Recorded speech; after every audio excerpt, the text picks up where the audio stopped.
BMS academy में आपका स्वागत है।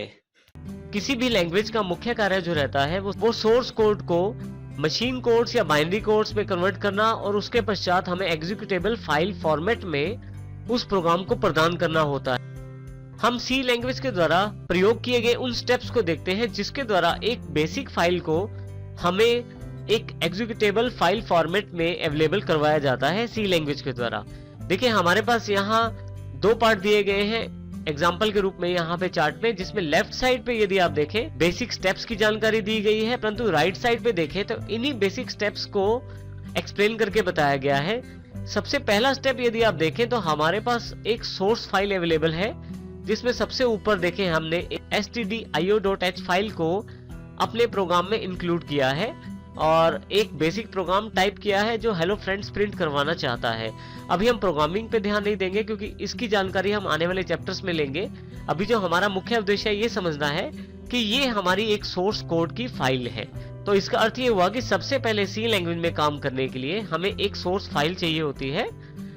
तो सबसे पहले हम सोर्स कोड फाइल को सेव करेंगे और उसकी एक्सटेंशन .c के नाम से रखेंगे।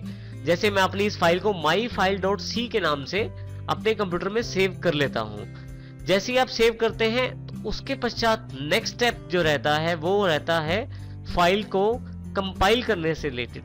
तो इसका अर्थ ये हुआ कि दूसरे स्टेप में फाइल का कंपाइलेशन किया जाता है। इसके अंतर्गत सोर्स कोड को बाइनरी कोड में बदला जाता है और परंतु यदि किसी कारण से कोई एरर प्राप्त होते हैं कंपाइलर को तो इसके बारे में प्रोग्रामर को बताया जाता है। उन सभी एरर्स को दूर करने के पश्चात फाइनली उस सोर्स कोड को बाइनरी कोड में बदल दिया जाता है। ये सारा कार्य कंपाइलिंग प्रोसेस में ही किया जाता है।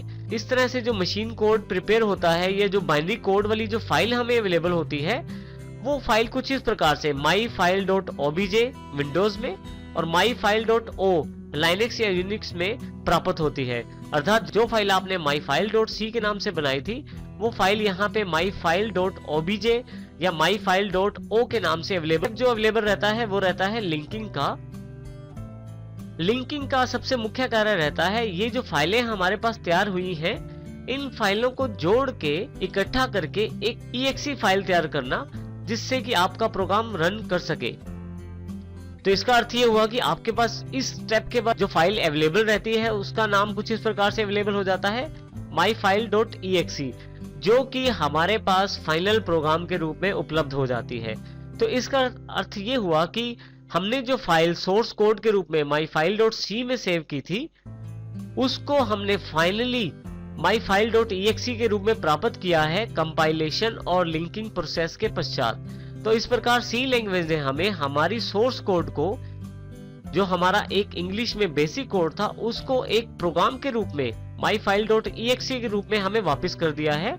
जब हम इस myfile.exe पे डबल क्लिक करते हैं तो ये वही कार्य करता है जो इसके सोर्स कोड में बताया गया था। तो इस प्रकार से एक सोर्स कोड को एक फाइनल आउटपुट प्रोग्राम तक लेके जाने का कार्य के स्टेप्स इस प्रकार से किए जाते हैं। तो इसका अर्थ ये भी हुआ कि सबसे पहले हमें सोर्स फाइल्स तैयार करनी है जो एक प्रोग्रामर के द्वारा यानी हमारे द्वारा तैयार की जाएंगी और जो आपको आउटपुट मिलेगा वो myfile.exe के रूप में अर्थात exe एग्जीक्यूटेबल फाइल्स के रूप में आपको आउटपुट मिलेगा। तो हमारा सबसे पहला मुख्य कार्य रहता है सोर्स कोड को तैयार करना। तो इसका अर्थ ये हुआ कि सबसे पहले हमें सोर्स फाइल बनानी है। सोर्स फाइल बनाने के लिए हमें क्या क्या चाहिए इसकी जानकारी है अब हम नेक्स्ट स्टेप्स में लेते हैं। सबसे पहले हम बात करते हैं कैरेक्टर सेट ऑफ सी के बारे में। वो बेसिक लेटर्स या अल्फाबेट्स या स्पेशल कैरेक्टर्स जिनका प्रयोग हम अपनी सोर्स फाइल में कर सकते हैं, अर्थात जिनका प्रयोग करने से हम अपनी सोर्स फाइल को तैयार कर सकते हैं। इसमें सबसे पहले हैं आपके बेसिक इंग्लिश के लेटर्स जैसे जिसमें कैपिटल और स्मॉल लेटर्स का ध्यान रखा जाता है परंतु ये दोनों अलग अलग रूप में अवेलेबल रहते हैं। इसी तरह से डिजिट्स का प्रयोग किया जाता है। इसके अतिरिक्त स्पेशल कैरेक्टर्स का प्रयोग भी किया जाता है जिसके द्वारा हम अपनी सोर्स फाइलों को तैयार करते हैं।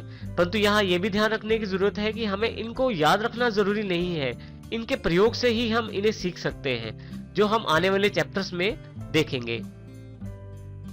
नेक्स्ट है हमारे पास वेरिएबल्स। सी प्रोग्रामिंग करते समय या कोई भी प्रोग्राम बनाते समय हमें काफी सारा डेटा स्टोर करना पड़ सकता है और डेटा को स्टोर करने के लिए हम वेरिएबल्स का प्रयोग करते हैं। यहाँ पे यदि आप ध्यान दें तो यहाँ पे 10, 20, 30 डेटा है और यहाँ पे x जो इस 10 को डिनोट कर रहा है वेरिएबल नेम है, अर्थात x, y और z यहाँ पे वेरिएबल नेम्स हैं और 10, 20, 30, 10, 20, 30 यहाँ डेटा है। इसका अर्थ ये हुआ कि 10 का जो सेल है अर्थात ये वाला पार्ट आपका, इसको x वेरिएबल के नाम से डिनोट किया जा रहा है और इसका अभिप्राय ये भी हुआ कि इसको मैं किसी भी समय चेंज कर सकता हूँ और इसी तरह से मैं काफी सारे वेरिएबल बना सकता हूँ जिनमें अलग अलग प्रकार का डेटा भी स्टोर कर सकता हूँ। जैसे कि यहाँ पे एक p वेरिएबल है जिसमें कैपिटल A को स्टोर किया गया है, q वेरिएबल है जिसमें 10.86 वैल्यू को स्टोर किया गया है। तो इसका अर्थ ये हुआ कि वेरिएबल्स का प्रयोग हम डेटा को स्टोर करने के लिए करते हैं। डेटा स्टोर करने के पश्चात इन वेरिएबल्स के नेम के साथ दोबारा उस डेटा को बाद में भी प्रयोग कर सकते हैं और इस प्रकार से वेरिएबल बहुत ही इंपॉर्टेंट रहता है किसी भी प्रोग्राम के अंतर्गत। अगर हम इसकी परिभाषा की बात करें तो एक तरह से मेमोरी आइडेंटिफायर रहते हैं। इसका अर्थ ये हुआ कि इस सेल या इस बॉक्स के नाम को हम x कह रहे हैं, इसमें 10 की जगह कोई और वैल्यू भी हो सकती है और इसको कभी भी वॉश आउट करके दूसरी वैल्यू स्टोर की जा सकती है। तो एक तरह से ये मेमोरी आइडेंटिफायर्स होते हैं जिनका प्रयोग हम अपनी वैल्यूज को या डेटा को स्टोर करने के लिए करते हैं। यहाँ उदाहरण दिया गया है यहाँ पे 3 वेरिएबल्स का जिसमें x, y, z को लिया गया है। x, y दो हमारे पास वेरिएबल है जिसमें x में 10 और y में 20 स्टोर किया गया है, जबकि z में x और y को जोड़कर जो आउटपुट आ रहा है उसको स्टोर किया गया है अर्थात 30। तो इसका अर्थ ये हुआ कि वेरिएबल्स में वैल्यूज और डेटा दोनों चीजें स्टोर की जा सकती हैं। प्रोग्रामिंग करते समय सबसे इंपॉर्टेंट रहता है किसी भी वेरिएबल की डेटा टाइप बताना। यदि आप यहाँ देखें तो अलग अलग तरह का डेटा स्टोर किया गया है। यहाँ नंबर्स हैं, यहाँ लेटर्स हैं और यहाँ पे यदि आप देखें तो फ्रैक्शनल वैल्यू को स्टोर किया गया है।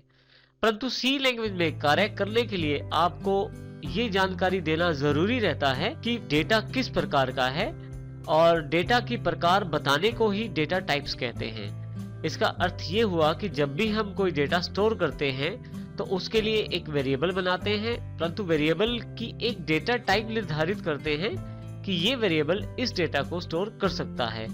जैसे कि उदाहरण के तौर पे x जो है वो न्यूमेरिकल डेटा टाइप का है अर्थात केवल नंबर स्टोर कर सकता है और जो p है यहाँ पे वो अल्फाबेट यानी कि कैरेक्टर्स का डेटा ही स्टोर कर सकता है। हम आने वाले चैप्टर्स में डेटा टाइप्स को पूरी तरह से पढ़ेंगे, लेकिन यहाँ संक्षिप्त रूप में यदि बात करें 4 तरह की डेटा टाइप हमारे पास अवेलेबल रहती है।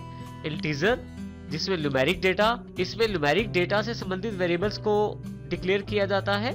कैरेक्टर जो कैरेक्टर्स को स्टोर करने के लिए प्रयोग की जाती है। फ्लोट और डबल्स का प्रयोग यहाँ पे डेसिमल वैल्यूज को स्टोर करने के लिए किया जाता है।